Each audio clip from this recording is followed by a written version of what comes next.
Pink city में आपका स्वागत है। मैं हूं आपके साथ में नुपुर जारोली जैन।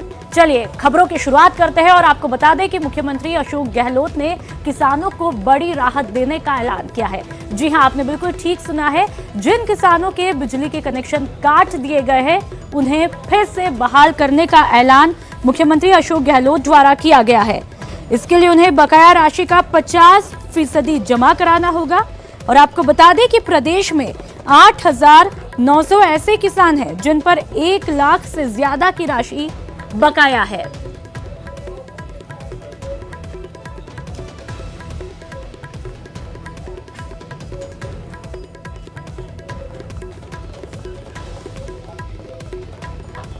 तो आपको बता दें कि मुख्यमंत्री अशोक गहलोत ने किसानों को बड़ी राहत दी है, जिसके चलते उन्होंने अहम ऐलान किया। उन्होंने कहा कि जिन किसानों के बिजली के कनेक्शन काट दिए गए हैं उन्हें सरकार ने जल्द बहाल करने का फैसला किया है।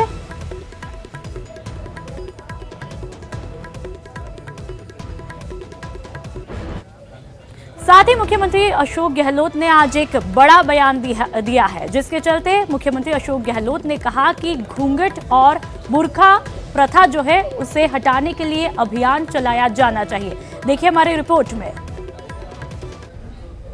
और एक महिला घूंघट में कैद रहती है, कल्पना करो आप क्या बीतती होगी परिवार के अंदर, परिवार के बाहर। देव जी के 550वें प्रकाश पर्व पर सीएम आवास पर आयोजित कीर्तन दरबार में सीएम ने कहा कि खासकर पुरुषों को अपनी सोच बदलनी चाहिए और घूंघट हटाओ अभियान में बड़ी भूमिका निभानी चाहिए।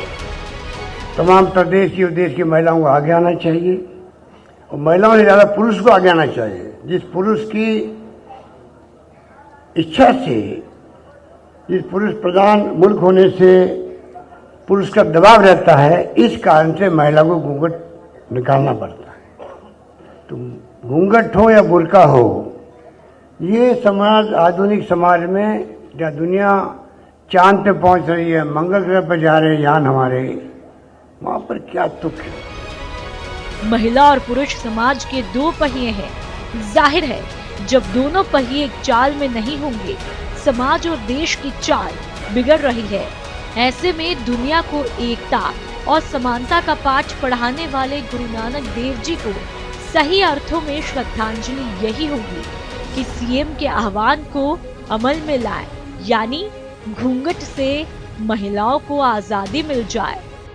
न्यूज़ 18 के लिए जयपुर से गोवर्धन चौधरी की रिपोर्ट।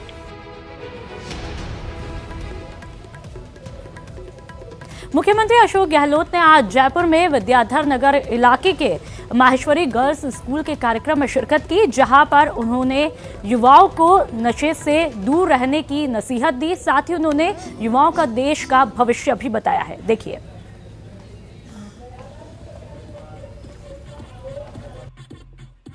देश का भविष्य हमेशा युवा पीढ़ी पे होता है। आज जो छात्र हैं, युवा है, उनके ऊपर कल का भविष्य है। इसलिए जितनी अच्छी शिक्षा प्रणाली हमारी होगी, जितनी अच्छी शिक्षाएं होगी, विद्यालय में जिस प्रकार की एक्टिविटी होगी, चाहे वो स्पोर्ट्स की हो, कल्चर की हो, वो भी महत्व रखती है। कई विद्यालय के अंदर, कॉलेजेस के अंदर जो छात्रों को अगर सही मार्गदर्शन नहीं मिलता है टीचर्स का, तो नशा पते की तरफ बहुत अग्रसर हो रहे हैं, जो चिंता का विषय बना हुआ है। ई सिगरेट, जयपुर के रेस्टोरेंट में हुक्का बार, युवा पीढ़ी जाती है वहाँ पर। सरकार ने बहुत कड़े कदम उठाए, हुक्का बार को बंद किया है। आज भी ड्रग का प्रचलन बहुत ज़्यादा है छात्राओं में, विश्वविद्यालय में, कॉलेज के अंदर, स्कूल के अंदर भी कई जगह 11th-12th की स्टूडेंट के अंदर प्रचलन हो जाता है। तो मुझे खुशी है कि महेश्वरी गर्ल्स स्कूल और इनके जो जितने स्कूलें हैं वहाँ पर इसके बारे में विशेष ध्यान रखा जाता है। इसके लिए मैं आपको साधुवाद देना चाहता हूँ। यूडीएच मंत्री शांति धारीवाल ने आज जयपुर चौपाटी का शिलान्यास किया। साथ ही उन्होंने पिछली बीजेपी सरकार पर जमकर निशाना साधा। देखिए रिपोर्ट में। पिछली सरकार के द्वारा इनसे कोई काम ही नहीं लिया गया, निठल्ला बना दिया इन्हें। राजस्थान हाउसिंग बोर्ड के इंजीनियर्स के बहाने यूडीएच मंत्री शांति धारीवाल ने पिछली बीजेपी सरकार पर जमकर हल्ला बोला। हाउसिंग बोर्ड की तरफ से बनाए जाने वाले जयपुर चौपाटी का शिलान्यास करने के बाद शांति धारीवाल ने कहा कि पिछली सरकार तो हाउसिंग बोर्ड को ही बंद करना चाहती थी। भारतीय जनता पार्टी के शासन के टाइम पे जो ये सोच था कि साहब इसको बंद किया जावे, हम उनको इस बात का जवाब देना चाहते हैं कि इसको इसने कितनी बड़ी ग्लोरी, जो पुरानी जो कोई ज़माने में जो ग्लोरी हुआ करती थी, जो प्रतिष्ठा हुआ करती थी हाउसिंग बोर्ड की, कि हाउसिंग बोर्ड के मकानों को लेने के लिए जो है लोग तरसते थे, वो वाले हालात जो है आगे आने वाले महीनों में आपको कुछ मिलेंगे। शांति धारीवाल ने बताया कि सीएम गहलोत की इच्छा के अनुसार मानसरोवर में सिटी लेवल का पार्क बनाया जाएगा। मानसरोवर में जिला स्तर का एक सिटी लेवल का एक बड़ा बिल्कुल, ये मुख्यमंत्री जी का आदेश है, मुख्यमंत्री की इच्छा है। वो प्लान बनाएंगे, आज तो बात हुई है, हाउसिंग बोर्ड अपना प्लान है। कैसा होगा ये पार्क, जैसे आपने सिटी लेवल पार्क कैसा होता है, अब ये उसका आर्किटेक्ट नक्शा बना करके देगा, नक्शा बना करके देने के बाद में आपको बता पाएंगे। आपको बता दें कि प्रताप नगर के हल्दी घाटी रोड पर 3780 स्क्वायर मीटर के एरिया में जयपुर चौपाटी बन रही है। इसके निर्माण में करीब 4 करोड़ 18 लाख रुपए की लागत आएगी। चौपाटी में 30 दुकानें बनाई जाएंगी, वहीं 200 लोगों के बैठने की व्यवस्था भी होगी। साथ ही पार्किंग सहित दूसरी जरूरी सुविधाएं भी होंगी। न्यूज़ 18 के लिए जयपुर से दीपक व्यास की रिपोर्ट। प्रदेश में होम्योपैथिक विभाग को AAA एक्रीडिएशन मिला है। जी हां, जिसके तहत चिकित्सा एवं स्वास्थ्य मंत्री डॉक्टर रघु शर्मा को सम्मानित भी किया गया। आपको बता दें कि मंत्री डॉक्टर रघु शर्मा ने कहा कि 24 होम्योपैथिक दवाइयां आमजन तक पहुंचाई जाएंगी। साथ ही प्रदेश के सरकारी क्षेत्र में पहला होम्योपैथिक मेडिकल कॉलेज भी खोला जाएगा। कार्यक्रम में कॉलेज और स्कूली शिक्षा आयुक्त प्रदीप बोरड, आयुष सचिव गायत्री राठौड़ भी मौजूद रहे। और उसके लिए चाहे एलोपैथिक चिकित्सा पद्धति हो, चाहे होम्योपैथी की हो, चाहे आयुर्वेद हो, चाहे यूनानी हो, जितनी भी चिकित्सा पद्धतियाँ, अलग अलग लोगों का विश्वास अलग अलग चिकित्सा पद्धति में रहता है, उन सब पद्धतियों को किस तरह से मजबूत किया जाए राजस्थान में। और ये जो हमने निर्णय किया है, एलोपैथी की 24 दवाइयाँ AAA के माध्यम से हमारी ANM, आशा सहयोगिनी और हमारी आंगनबाड़ी कार्यकर्ता, उनके माध्यम से 2 लाख के करीब जगह पे ये सारी 24 दवाइयाँ आम आदमी को एजुकेट करके और वहाँ उपलब्ध करवाई जाएगी। गहलोत सरकार पिछली सरकार के कुछ अहम निर्णय को बदलने की जुगत में है। जी हां, बिल्कुल ठीक सुना आपने। पिछली सरकार ने जो कुछ अहम फैसले लिए, उनमें कुछ बदलाव करने जा रही है गहलोत सरकार, जिसके तहत राज्य सरकार पंचायत चुनाव में 2 से अधिक संतान होने पर चुनाव लड़ने पर लगी बाध्यता को हटा सकती है और इसके लिए सरकार अयोग्यता संबंधी नियम में भी बदलाव कर रही है।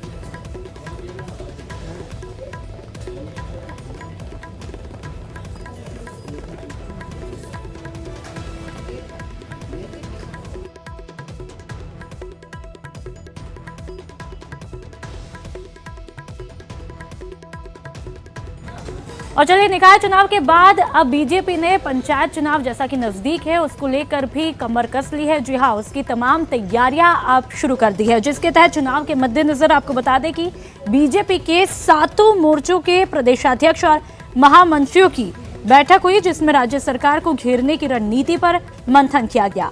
इस दौरान बीजेपी के प्रदेश महामंत्री भजनलाल शर्मा ने बताया कि पंचायत राज चुनावों में बीजेपी किसी के साथ में गठबंधन नहीं करेगी।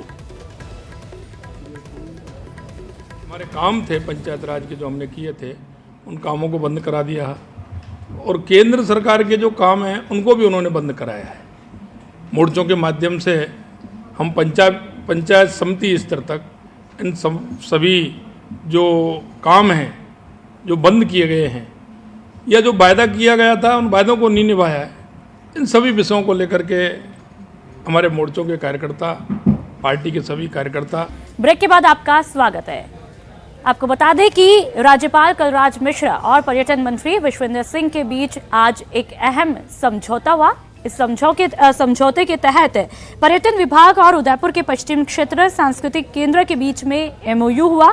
राज्यपाल कलराज मिश्र की पहल पर हुए इस एमओयू से राज्य के पर्यटन, कला और संस्कृति के विस्तार में पर्यटन विभाग और पश्चिम क्षेत्र सांस्कृतिक केंद्र संयुक्त भागीदारी निभाएंगे, जिससे राज्य के पर्यटन को बढ़ावा मिलेगा। राज्यपाल कलराज मिश्र ने यह भी कहा कि राज्य में देशी और विदेशी पर्यटकों के आने से राज्य के पर्यटन का विस्तार होगा।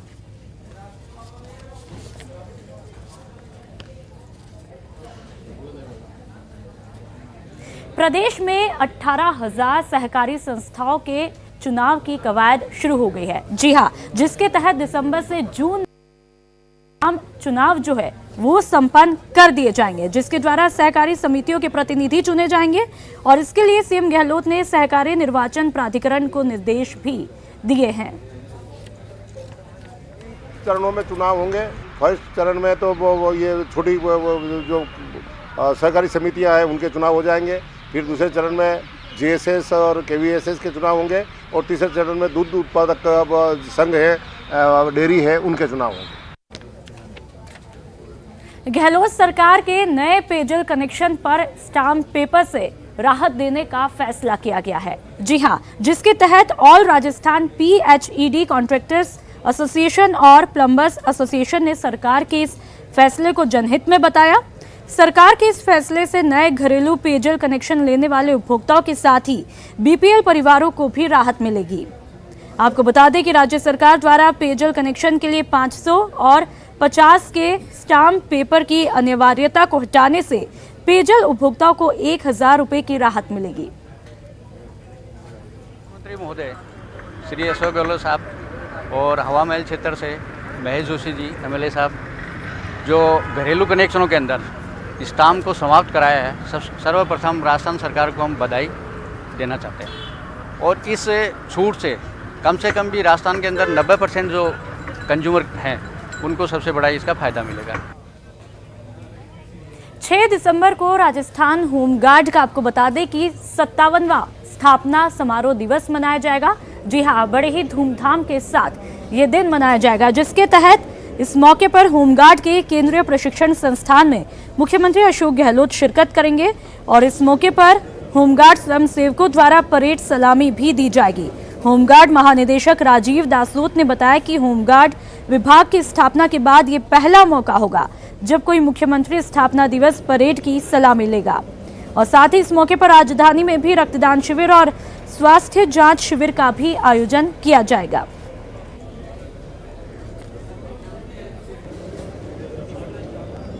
कुछ समय पहले तक हमारा डिप्लॉयमेंट परसेंटेज 37% था, वो बढ़ा के 41% हो गया। तो अधिकाधिक अनुरोध है और जैसे जैसे अब ये जैसे आज हम रेजिंग डे मना रहे हैं, जिस तरह से डिपार्टमेंट की वाइड पब्लिसिटी होगी तो अधिकाधिक लोग जो है होमगार्ड वॉलंटियर्स को लेंगे, क्योंकि ये ट्रेंड हैं, इनको पावर्स हैं और इनको लेना उनके हित में है। Cairn energy, Rajasthan high court, खनिज department, jail department, BSNL, Suzlon, ऐसे कई डिपार्टमेंट्स हैं जिन्होंने कि हमारे होमगार्ड्स को ले रखे हैं। जयपुर एयरपोर्ट पर आज नए अराइवल हॉल का शुभारंभ किया और इसके तहत एयरपोर्ट डायरेक्टर JS बल्हारा ने इसका उद्घाटन किया। देखिए रिपोर्ट में।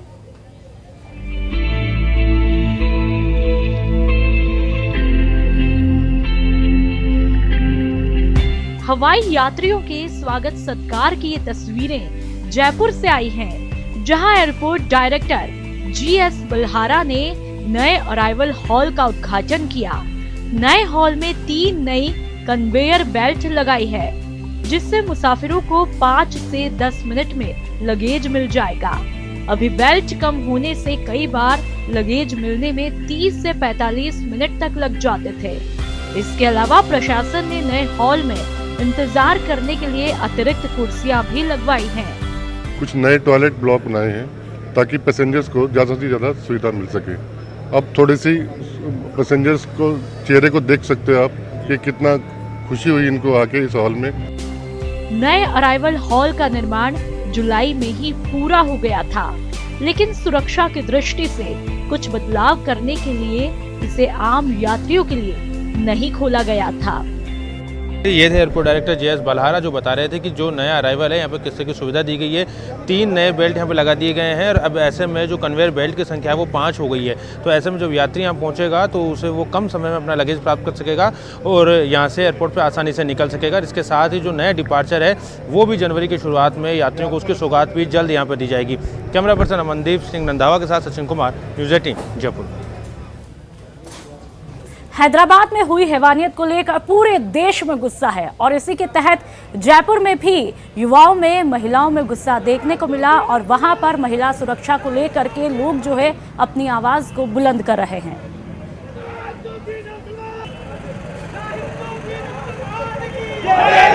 और इसी के तहत आप देख सकते हैं टीवी स्क्रीन पर कि किस तरह से विद्यार्थियों ने रैली निकाली और दोषियों के खिलाफ फांसी की सजा की मांग की है।